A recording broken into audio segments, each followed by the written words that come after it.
Alrighty, so the video for today, this is I don't know, I have an idea for a new kind of series of videos that are going to be on the channel. And what they're going to be, this is going to be kind of the run of the week. So at the end of the week, or after my Friday or my first day off, which is Tuesday, and that's where we are today, I want to sit down, I want to talk about kind of the most memorable run I had of the week and talk about how it kind of relates to the idea of police reforms that are being suggested right now, and just kind of go from there. Also, give you a little bit of a look into inside what things I find memorable. The things that happen that I remember very distinctly throughout the week. They're probably not the type of things that most people would expect. I go on dozens of gun runs a week. I don't remember them. I go on a lot of domestic violence calls. The majority of them I don't remember. The one from this week that I do remember, and I remember it very well, there was something that stuck out about it. I don't know if irony is the right word, but I don't know. I think it'll be eye-opening to a good number of people. And this is a run that involved a person who was either mentally ill or high on drugs, or most likely a combination of the two. Sorry, I've got to put my phone on Do Not Disturb. There we go. So for this run, I was dispatched to a local business. The business called in, said they had a guy in the lobby who was acting strange. They said he was either high on narcotics or was in the throes of some kind of mental health crisis. They wanted us to come talk to him, check him out. They also said that he was refusing to leave, and they wanted him off the property, and they didn't want him coming back. They mentioned in the call that he had been there the day before, and they just didn't know what was going on with this guy. So myself and my partner responded to this run. It's kind of funny. There are some odd things that happen on this run. I'll get to that here in a minute. But yeah, so I pull up, and I pull up into the parking lot, and they have a security guard on site. And the security guard comes running out and says, "Yeah, he just left. He went that way, went behind the building. He's gone now." And then they proceed to tell me like all of the things that are wrong with this guy and the reasons that they don't want him on the property. And then another manager from the business comes out and starts telling me the same thing. My response to them was, "Well, listen, if he comes back tomorrow, like I'm going to go look for him. But if he comes back tomorrow, don't ask him to leave. Just call us right away, and we'll come by and we'll talk to him, and we'll figure out what to do with him. We'll trespass him. We'll do whatever we need to do." And they kept trying to talk to me, and I said, "Listen, if you want me to find this guy, me sitting here talking to you is not going to accomplish that task. So I have to leave." So I started to leave the parking lot. I grabbed my radio because there's another car coming, and I said, "Hey, the problem has already left, but the people at the business just want us to do a check on his well-being, want us to try to evaluate him and go from there. I'll be circulating for the man." As I tried to leave the parking lot, some guy stops in the middle of the road. There was a dog in the road. It wasn't hurt. It was just a dog running down the road. He opens up his car, and the dog just jumps into his car. And then the guy says, "Hey, officer, do you want to call this phone number?" The dog had, thank God, the dog had dog tags, and they had a phone number on him. So anyway, yeah, I told the guy, "Get off the road. I'm a little bit busy, but I'll help you out." So as I was getting this guy to pull off the road, the other car aired, "Hey, I've got the mail behind the business. I'm talking to him now." While I'm still looking at this guy who's got this dog that he's trying to get me to take from him, I grabbed my mic and I said, "Hey, said this officer's name. Do you need me over there? Are you going to be okay?" And the officer said, "No, I'm fine. You can take care of whatever you have over there." So I grabbed the phone number off this dog tag. I call the owner.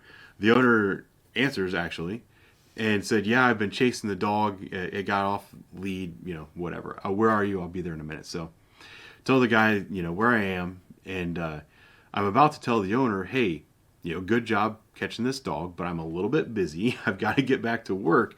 Can you watch the dog?" And that's when he says, he's like, "Oh, officer, like, I really have to go. I can't wait around. Do you mind holding on to the dog for me?" So I threw the dog in my car, and I got a couple pictures. It was a really pretty dog. I'll put the pictures over here. So here's the dog that I had in my car.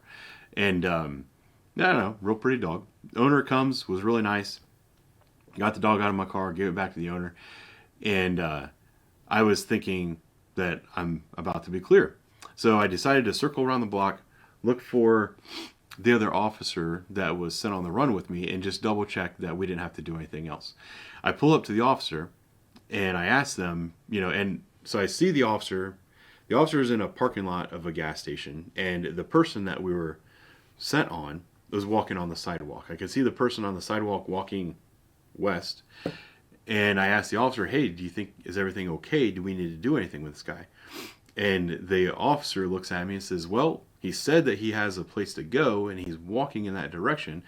I'm just not sure." So I stuck around. Then the guy looks at me and he starts screaming, something about the hospital, how they put drugs in your blood and the blood is bad, and he starts making all these like religious type statements, saying that you're going to be damned to hell if you take these drugs and blah blah blah. So as the officer's kind of following him westbound, we're watching him. We're looking to see if he's going to cross the street and keep walking.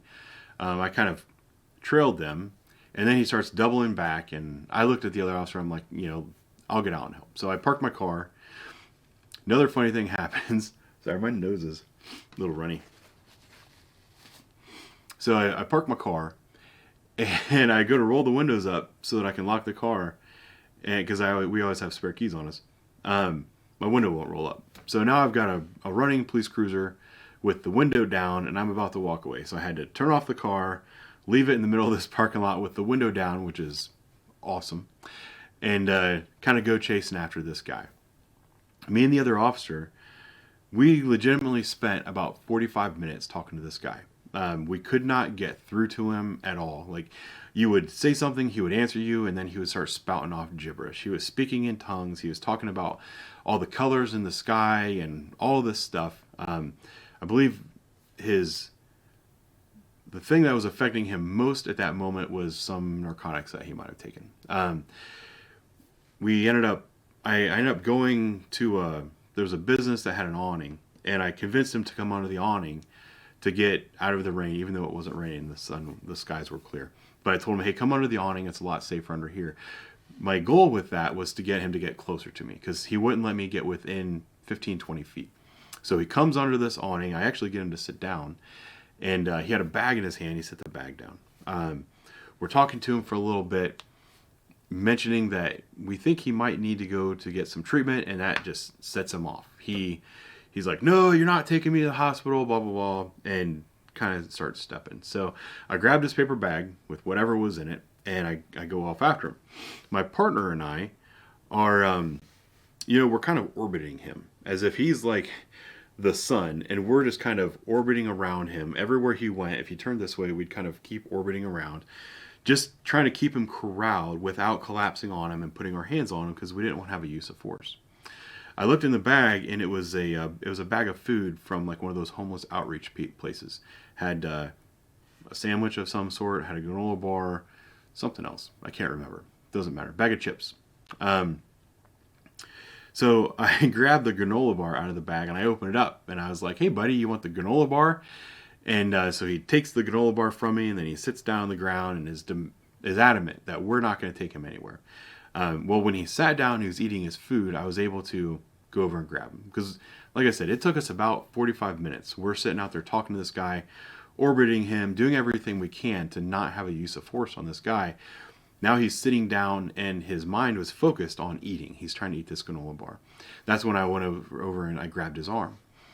And I didn't grab it hard. I just kind of grabbed his sleeve, and I let him know, "Hey, we're done playing your game. You're not gonna walk away from us." He started pitching a little bit of a fit, and I just stood him up and walked over towards my car. He kind of bitched and complained the entire time, but we were able to get him in the back seat with his granola bar. My partner went in and got him something to drink, and we kept asking him, "Hey, you said you have a place to go. Like, we'll take you there. As long as there's somebody there that can watch over you and make sure that nothing bad is going to happen, I don't have a problem with that." Then he started telling us that he lived at this, it was actually his previous address. It was somebody that we know. And I know for a fact that he does not live there anymore because the house is now boarded up and has placards on it that says nobody's allowed inside. So that was when we told him, listen, you don't have a place to go. You're not safe out here. You're going to walk into traffic. The things that you're saying, you're having an episode. We don't feel comfortable leaving you out on the street. It's not safe for you. We're going to take you to the hospital. So with a bunch of complaining from him, we shut the door, drove to the hospital. I managed to get my window rolled up. It was very cold that day. It was about 20 degrees, and I'm very glad I got my window rolled up. So we get to the hospital. I called ahead, had security meet us at the front door. We walk him in. They see the way he's acting, and they immediately said, let's take him to a seclusion room. We'll get his information in a minute. Now, this is where things change a little bit. And this is the part that I want people to understand, because police officers are often criticized and told that we don't have the training to deal with these people, that we don't know what we're doing, that we're heavy-handed with them, this, that, and the other thing. And it's been my experience that that's not the truth. So when we got him into the hospital, we ended up walking him to this room. And once we got him to the room, a couple of security guards came and took over. What they did was they took him and they pressed him up against the back wall of this seclusion room. And another nurse brought in a gown for when you go to the hospital on a mental health hold, they put you in it's usually a purple gown. It doesn't have ties. It just wraps around you twice. Then he starts screaming, I'm not going to put that on, blah, blah, blah. And then they mentioned, like, listen, we're going to medicate you. And he starts screaming about that. So more security guards came. They ended up holding him up against the wall and taking his clothes off by force. Now, this wasn't a violent interaction. It was mostly just him passively resisting and complaining the entire time that they were mistreating him, even though they were not using any real force against him. Next thing you know, a nurse comes in with an injection, asks him which arm he wants to use, and he didn't give her an arm, but she went ahead and gave him some medication that was going to make him drowsy. He didn't resist, but he just sat there and complained the whole time. They got the gown on him, physically took off his pants and his underwear, kind of gently pushed him back into the room as they were walking out, slammed the door, pulled this giant bar over it. And now he's like got his face in this window and he's yelling and screaming at us, telling us how we're going to hell, all this other stuff. The reason I tell both parts of that story is because I want people to understand that both approaches were fine. And like me and the other officer, when we were out there on the street with the guy, we could have very easily just grabbed onto him. We were within all of our rights to use force to get him into the vehicle. If he would have started kicking and screaming, there might have been a tasing.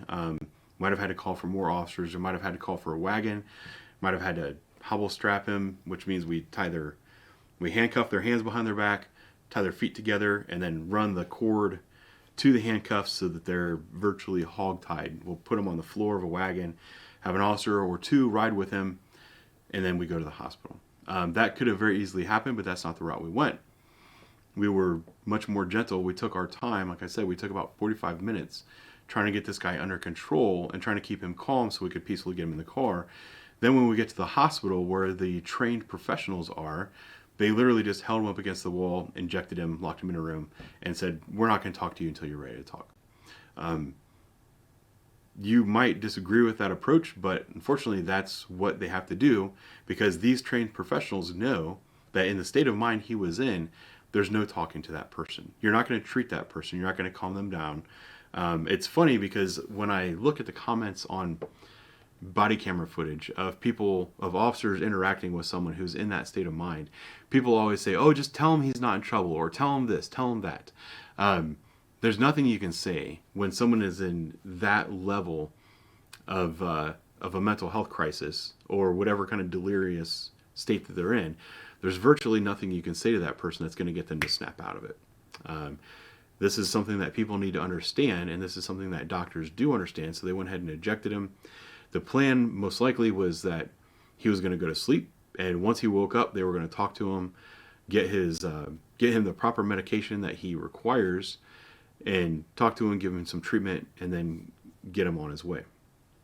The funny thing is, the very next day at work, So this happened the day before at about 2 p.m. It was very close to the end of my shift.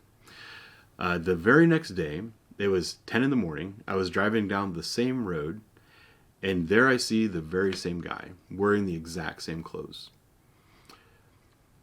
People think that when police officers force someone to go to the hospital, and we filled out the emergency mental health admittance slip, which we call a pink slip, they think that those people are automatically held for 72 hours.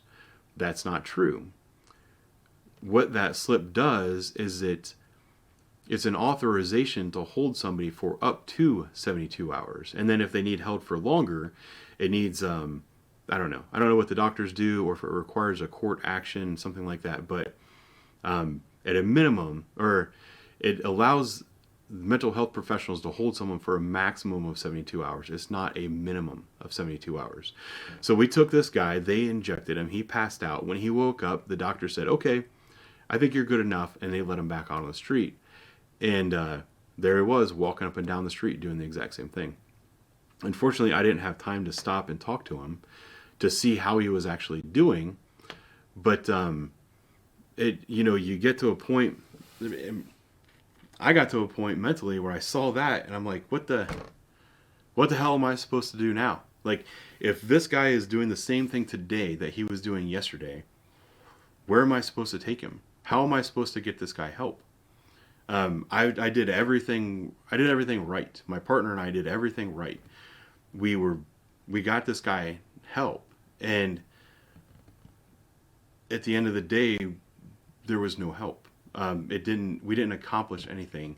We're going to be dealing with this guy for months and months and months. I don't know what it's going to take to actually get him help. So that he's no longer living on the street dealing with the stuff that he's dealing. It's very frustrating.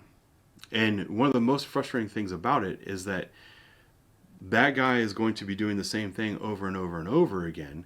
And one of these times I'm going to pull up on him. He's going to recognize my face, and he's going to go ape. He's not going to be in the mood. He knows that when I interact with him, I'm going to have to lock him down. I'm going to take him somewhere. And there's a good chance that we're going to have a violent encounter. And that's not my fault.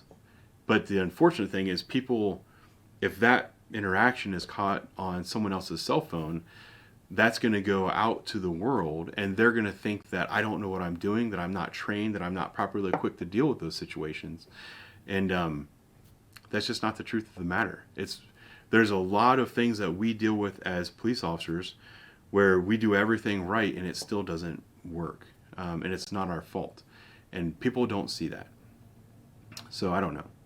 I hope you learned something from the story today. I hope you enjoyed kind of just hearing me talk about my day. I don't know. Let me know what you think. Let me know what you think the solution is. Do you think the solution is more police reform? I'll leave it at that. So those are going to be my thoughts for today.